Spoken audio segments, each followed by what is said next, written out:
बिस्मिल्लाहिर्रहमानिर्रहीम। Express sports page में Mirza Iqbal Baig Express News के व्यूअर्स को खुशामदीद कहता है। आज से पाकिस्तानी क्रिकेट टीम जनूबी अफ्रीका के खिलाफ 3 T20 इंटरनेशनल मैचों पर मुश्तमिल सीरीज का आगाज करने जा रही है और ये पहला मैच आज पाकिस्तानी वक्त के मुताबिक रात 9 बजे केप टाउन के न्यूलैंड्स क्रिकेट ग्राउंड में शुरू होगा।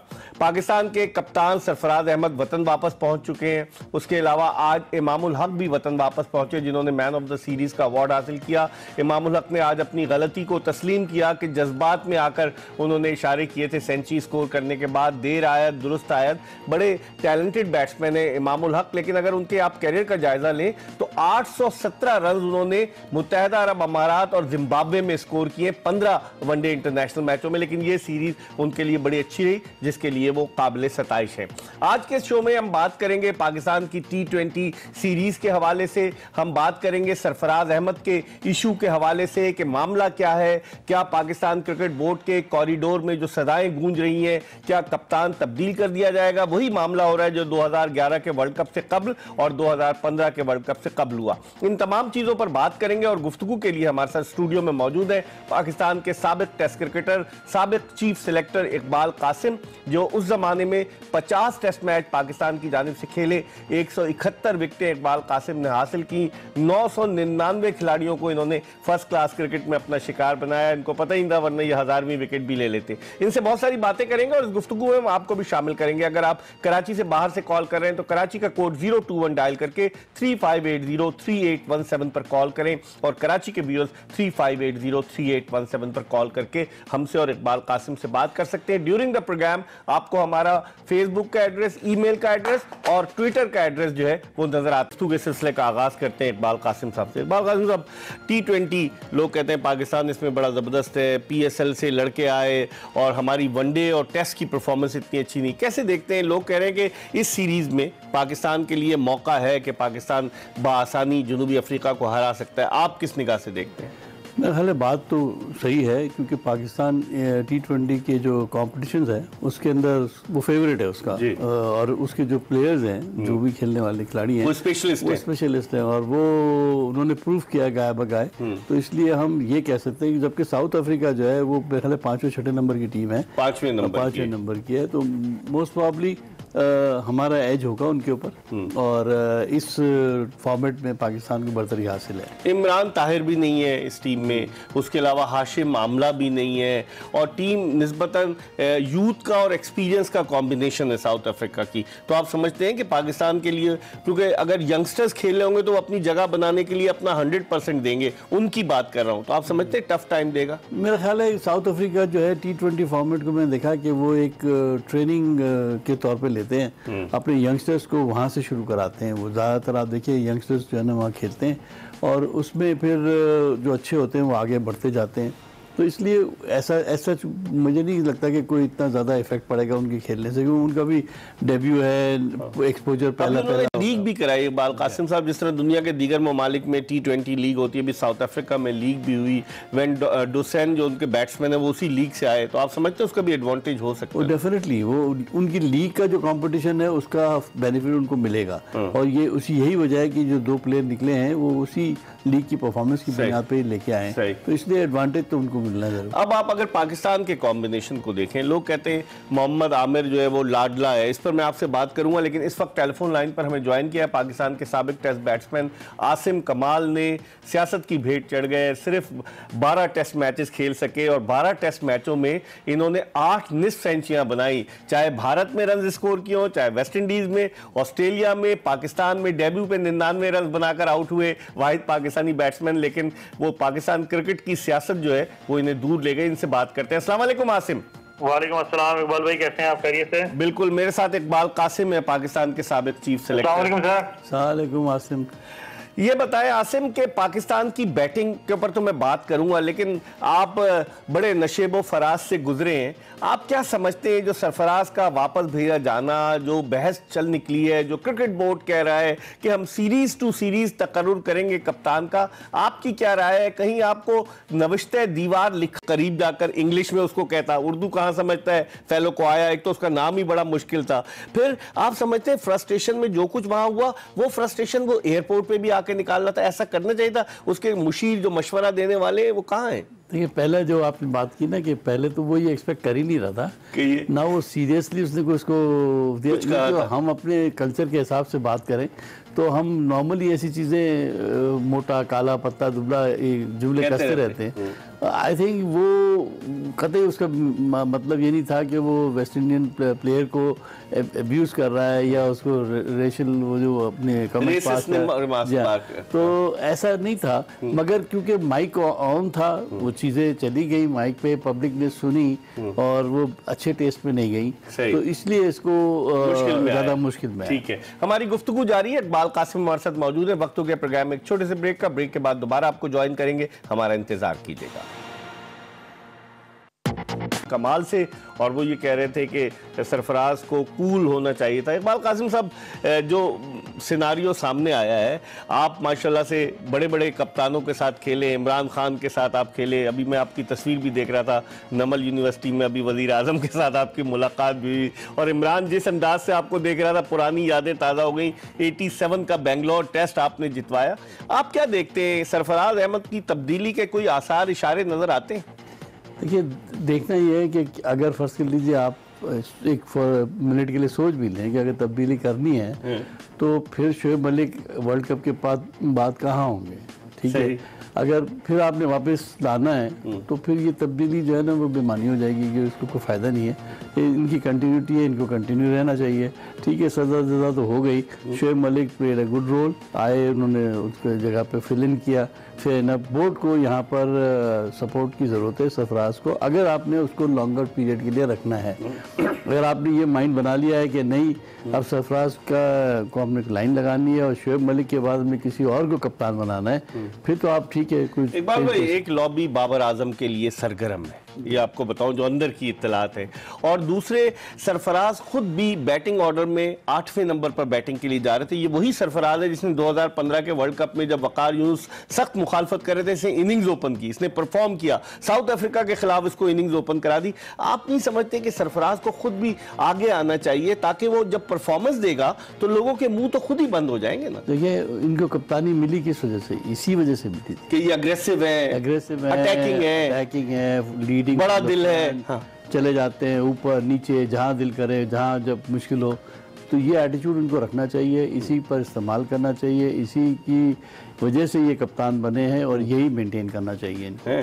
तो लेकिन अब आप जिस तरह से अभी सूरत हाल है, एक लॉबी ये भी कह रही है कि शोएब मलिक, चूंकि उनको हटाया गया था, आपको याद होगा 2007 में कप्तान थे, 2008 में उनको फिर हटा दिया गया, यूनुस खान कप्तान बन गए थे पाकिस्तान के। वो ये कहते हैं कि शोएब मलिक चूंकि अपने कैरियर का इख्तिताम करने जा रहे हैं तो अच्छे नोट पर क्यों ना वर्ल्ड कप में कप्तानी का ताज उनके सर पर सजाकर वो इख्तिताम किया जाए। एक लॉबी ये भी सोच रही है। हासिल क्या करेंगे? कोई फ्यूचर की प्लानिंग तो नहीं कर पाएंगे। बोर्ड की तो वो तो कोई बेनिफिट नहीं है ना यार, सिर्फ एक प्लेयर का ही है। प्लेयर का बेनिफिट अगर उनको सिर्फ ताज बनाने के लिए बोर्ड कुर्बानी देना चाहता है दे दे, फिर इससे टीम का कॉम्बिनेशन भी डिस्टर्ब होगा, फिर वो हर कोई खड़ा होगा ना, फिर कप्तानी से जाना होगा वो सब खड़ा हो जाएंगे बारी बारी। तो ये नहीं होना चाहिए, पॉलिसी होनी चाहिए कि अगर हमने ये सोच लिया कि शोएब मलिक हमारे आने वाले वर्ल्ड कप के लिए मुफीद है, उसको होना चाहिए, और उसके बाद हमारी सरफराज की ज़रूरत नहीं है, तो फिर तो ठीक है, आप अपना फैसला करें, फिर वेट करें, फिर जो रिजल्ट हो उसके फायदे बुनियाद। लेकिन ऐसी प्रेसिडेंस जो है वो 2007 में सेट की थी, कप्तान तो नहीं बदला, 1 करोड़ रुपए दे दिए गए थे इंजमामुल हक को। जब साउथ अफ्रीका की टीम आई, doctor Naseem Ashraf Pakistan cricket board के चेयरमैन थे, इंजमाम रिटायर हो रहे थे, जावेद मियादाद का 8,832 रन का रिकॉर्ड नहीं तोड़ पाए। वर्ल्ड कप 2019 के लिए पाकिस्तानी टीम का कप्तान कौन होगा? सरफराज अहमद की वतन वापसी के बाद क्रिकेट बोर्ड ने इस बात की वजाहत की है कि पाकिस्तान में कप्तान का तकर्रुर सीरीज टू सीरीज किया जाता है और PSL के बाद ऑस्ट्रेलिया के खिलाफ मुत्तहिदा अरब इमारात में खेली जाने वाली 5 वनडे इंटरनेशनल मैचों पर मुश्तमिल सीरीज के लिए कप्तान का ऐलान बाद में किया जाएगा। मुख्तलिफ हल्के सरफराज अहमद के हवाले से अपनी अपनी राय का इजहार कर रहे हैं। सरफराज के जो कुछ रेसिस्ट कमेंट पास कर रहे थे, strongly condemned as a Pakistani, उनको ऐसा बिल्कुल नहीं कहना चाहिए। इस बात का हतमी फैसला नहीं किया है कि वर्ल्ड कप 2019 में पाकिस्तान क्रिकेट टीम का कप्तान कौन होगा।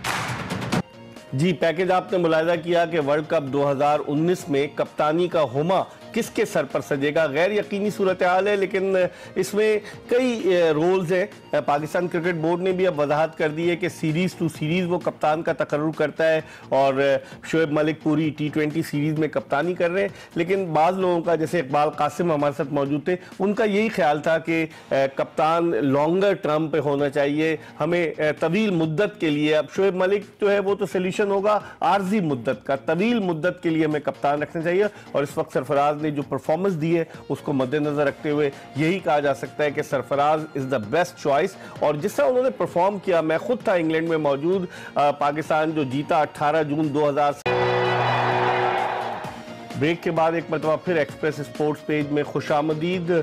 हमने इब्तदाई 2 चंक्स में बात की पाकिस्तान के साबिक टेस्ट क्रिकेटर, साबिक चीफ सिलेक्टर इकबाल कासिम से। हम बात कर रहे हैं पाकिस्तान और साउथ अफ्रीका के दरमियान जो T20 सीरीज शुरू हो रही है उसके हवाले से, फिर कप्तानी के मामले के हवाले से। और आज के शो में हम बात करेंगे, हम कोशिश करेंगे कि इस्लामाबाद के मकामी रिपोर्टर ज़ुबैर अली खान को लिया जाए, उसके अलावा एक्सप्रेस न्यूज़ के रिपोर्टर रिजवान गलज़ई को लाइन पर लिया जाए कि वहाँ मैदानों का तनाज़ा जो है वो खड़ा हुआ है और सुप्रीम कोर्ट के हुक्म पर डायमंड क्रिकेट ग्राउंड जो इस्लामाबाद में है और उसके अलावा नेशनल क्रिकेट ग्राउंड, इनको जो है डिमोलिश करने के लिए टीम आई थी, लेकिन बाद में इनको रोक दिया गया है। और बहुत सारी सवालात उठ रहे हैं कि क्या कमर्शियल बेसिस पर जो ग्राउंड जो है वो चलाए जा रहे हैं, तो क्या उससे खिलाड़ियों को फायदा हो रहा है या वो लोग जो इन ग्राउंड्स के अरबाब इख्तियार हैं उनको फायदा हो रहा है। आपको याद होगा हमने अपने इसी प्रोग्राम में एक वीडियो आपको दिखाई थी जो इमरान फरत ने, पाकिस्तान के साबिक टेस्ट ओपनर जो HBL की टीम की नुमाइंदगी कर रहे थे, उन्होंने वो वीडियो अपलोड की थी डायमंड क्रिकेट ग्राउंड की और बताया था कि क्या बदतर सूरत हाल थी। और हमें एक और आज ट्विटर पे मैंने वीडियो देखी कि जिसमें वो ग्राउंड वाला कह रहा है कि हम 35,000 रुपए एक मैच के लेते हैं, खिलाने के किराया लेते हैं। तो ये बहुत सारी चीज़ें हम कोशिश कर रहे हैं कि ज़ुबैर अली खान से रब्ता किया जाए। अस्सलाम वालेकुम ज़ुबैर। जी वालेकुम अस्सलाम मिर्जा इकबाल बेग साहब, कैसे हैं? अल्लाह का करम। ज़ुबैर, क्या सूरत हाल बनी? आप लोगों ने, रिजवान गलज़ई ने और दीगर रिपोर्टर्स ने इस हवाले से बात भी की, इनामुल्लाह खटक ने तो कल सवाल भी किया फवाद चौधरी से वफाकी वजीर इत्तलात की प्रेस कॉन्फ्रेंस में। सूरत हाल क्या है इस्लामाबाद में? जो कब्जा माफिया है उसके खिलाफ जो ऑपरेशन हो रहा था उसके हवाले से क्या सूरत हाल है? जी मिर्जा इकबाल बेग साहब, जिस तरह CDA ने ये ऑपरेशन करना था, इस्लामाबाद इंतजामिया ने, और वजीर मुमलिकत ने बाकायदा तौर पर उनसे इजाजत ली थी CDA ने उनसे, और मेरी जो जाती तौर पर बात हुई थी वजीर इत्तलात फवाद चौधरी से भी इस मामले पर, तो वो अब हुकूमत का ये कहना है कि इस मामले के ऊपर हम नजरसानी कर रहे हैं और जो एक्चुअल सिचुएशन है उसको देख रहे हैं और उसके बाद ये तमाम जो सूरत हाल है उससे हम निपटेंगे। जो CDA के हवाले से जो अली अवान है, जो रुकन कौमी असम्बली है और मामलत कर रहे हैं वजीर आजम इमरान खान के साथ, उनसे भी मेरी बात हुई थी, तो वो भी, उनका भी ये मौकफ था कि हम इस मामले के ऊपर जो है वो गौर कर रहे हैं और उसके बाद ये फैसला किया जाएगा। CDA ने ये ऑपरेशन करना था और ऑपरेशन का वक्त जो था वो तय हो गया था। जो CDA के दस्तावेजात हैं उसके मुताबिक भी सुबह 9:30 बजे ये ऑपरेशन होना था। कैसे रोका कैसे गया ऑपरेशन? ज़ुबैर, क्या आप समझते हैं कि शकील शेख इतने ताकतवर हैं, उनके साहबजादे भी, मोहित शेख भी ग्राउंड चलाते हैं, एक और साहबजादे उनके अतीक शेख भी ग्राउंड चलाते हैं, अरसल शेख भी क्रिकेट खेल चुके हैं, शायान शेख भी, तो क्या ये शेख ब्रदर्स और शेख एंड सन्स माफिया इतना ताकतवर है कि इसने ऑपरेशन रुकवा दिया? जी मिर्जा इकबाल बेग साहब, जिस तरह ये इस्लामाबाद के क्रिकेट ग्राउंड के ऊपर कब्जा है जो शेख सन्स और जिस शेख ब्रदर का आपने भी जिक्र किया, तो ये तो इतना ताकतवर और इतना असर और रसूख गुज़िश्ता अदवार में तो हमें देखने को मिला कि ये इतना ताकतवर जरूर थे, लेकिन जब तहरीक इंसाफ की हुकूमत आई तो मुल्क भर में तजावुज़ात के खिलाफ भी ऑपरेशन हुआ और कब्जा माफिया के खिलाफ भी ऑपरेशन हुआ। तो उम्मीद यही जाहिर की जा रही थी कि अब ये ताकतवर माफिया जो है उनके सामने इंतजामिया घुटने नहीं टेकेगी, लेकिन उस रोज ये देखने को मिला कि इंतजामिया भी बेबस नजर आई। हालांकि टीमें वहां पर पहुंच चुकी थी, लेकिन उसके बावजूद इंतजामिया को यू टर्न लेना पड़ा और ऑपरेशन जो है वो मुलतवी लेकिन फिर वो मैंने एक तस्वीर देखी ज़ुबैर के शेख साहब जो थे वो वफाकी वजीर मुमलिकत बराए दाखिला शहरयार आफरीदी से मिले कई सीनियर सहाफियों के साथ। तो आप समझते हैं कि उनसे मुलाकात का मकसद इस ऑपरेशन को रुकवाना था? जी देखें, वो तस्वीर जो थी वो बड़ी मुतनाज़ तस्वीर थी और उसके बाद वजीर मुमलिकत के ऊपर भी कई सवालात जो हैं वो उठने लग गए हैं। और जिस तरीके से शकील शेख उनके साथ उस तस्वीर में वाज़े तौर पर दिखाई दे रहे हैं और ये सब जानते हैं कि उस ग्राउंड के ऊपर किन लोगों को कब्जा है, कौन लोग वहां पर क्रिकेट क्लब गैर कानूनी तौर पर चला रहे हैं और बाकायदा एक बिजनेस बनाया हुआ है क्रिकेट के आड़ में। तो ये तस्वीर जो है उसके बाद चीजें जो है वो काफी ज्यादा कता कलामी होती है। आज मुझे एक राजा मोहसिन एजाज की एक वीडियो में देख रहा था ट्विटर पर कि वो बात कर रहे हैं, जो वहां का ग्राउंड स्टाफ है वो कह रहा है 35,000 रुपए हम एक मैच के देंगे, एक दिन के। ये बात दुरुस्त है?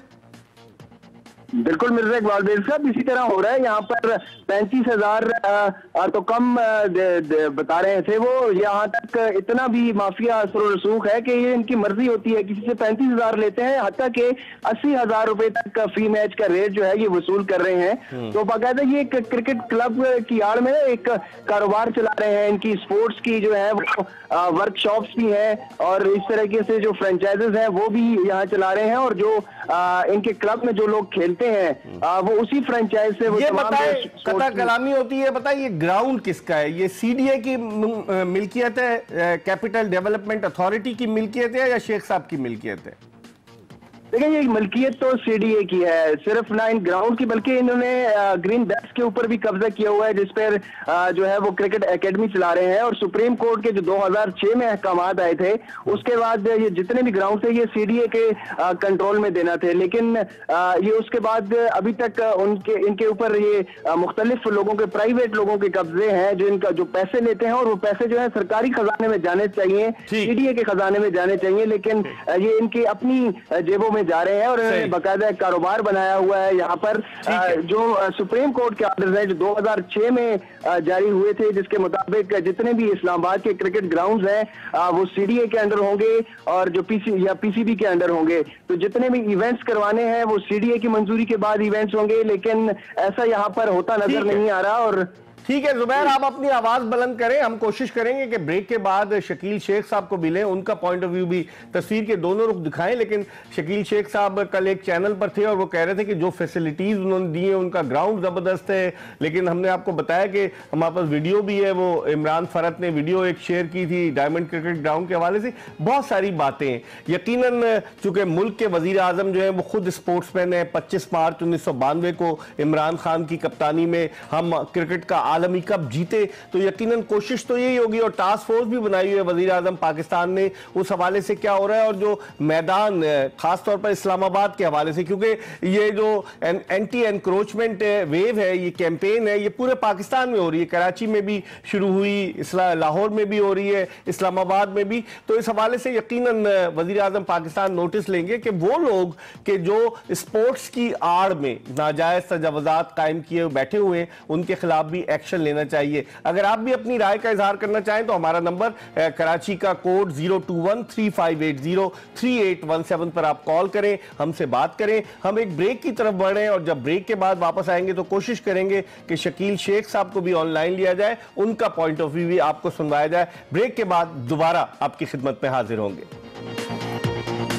स्पोर्ट्स पेज में खुश आमदीद। हम ब्रेक पर जाने से कबल बात कर रहे थे कि जो इस्लामाबाद में ऑपरेशन शुरू हुआ था ग्राउंड्स के खिलाफ और वो ऑपरेशन रोक दिया गया। डायमंड क्रिकेट ग्राउंड और नेशनल क्रिकेट ग्राउंड के नाम उसमें शामिल किए गए थे। और ब्रेक पर जाने से कबल वहां के मकामी सहाफ़ी, वहां के एक टीवी चैनल के रिपोर्टर जुबैर अली खान हमारे साथ मौजूद थे जो सारी तफसीलात हमें बता रहे थे और शकील शेख साहब के हवाले से कह रहे थे। हम कोशिश करेंगे कि शकील शेख साहब से भी बात की जाए, उनका मौक़िफ़ भी सुना जाए। कल मैं देख रहा था एक चैनल पर वो बता रहे थे कि तमाम तर बेस्ट फैसिलिटीज उनके मैदान पर फराहम की गई हैं और उन्होंने कहा कि ये मैदान तो हमारे पास है और इसको किस तरीके से जो है वो डिमोलिश किया जा सकता है। बहुत सारी चीजें हैं क्रिकेट में। आप देखें कि पाकिस्तान क्रिकेट बोर्ड को इंफ्रास्ट्रक्चर जो है अपना मजबूत करना चाहिए। पाकिस्तान क्रिकेट बोर्ड के पास तो ग्राउंड है ही, लेकिन पाकिस्तान क्रिकेट बोर्ड को अपना इंफ्रास्ट्रक्चर मजबूत करना चाहिए। तो अभी ब्रेक पर जाने से कबल हमने जो वहां के सहाफी जुबैर अली खान को लिया था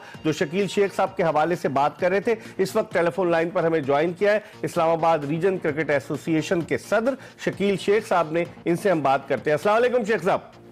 वालेकुम मिर्जा साहब। वालेकुम अस्सलाम। बाद कॉल किया आपने? जी हाँ, हम चाह रहे थे कि आप भी सहाफ़ी हैं, हम भी सहाफ़ी हैं। हम चाह रहे थे कि आप कल एक चैनल पर अपने ग्राउंड के हवाले से बता रहे थे, तो थोड़ी देर पहले इस्लामाबाद के एक रिपोर्टर जुबैर अली खान ने उनको हमने लाइन पे लिया, तो उन्होंने बताया आज एक वीडियो भी आई है, शायद ट्विटर पर आपकी नज़र से गुजरी हो, कि डायमंड क्रिकेट ग्राउंड, पहले तो आप बताइए शेख साहब, ये ग्राउंड की सूरत हाल क्या है जो डिमोलिश करने आए थे, फिर उसके बाद मामला रुक गया, इस हवाले से कुछ बताएं हमें प्लीज।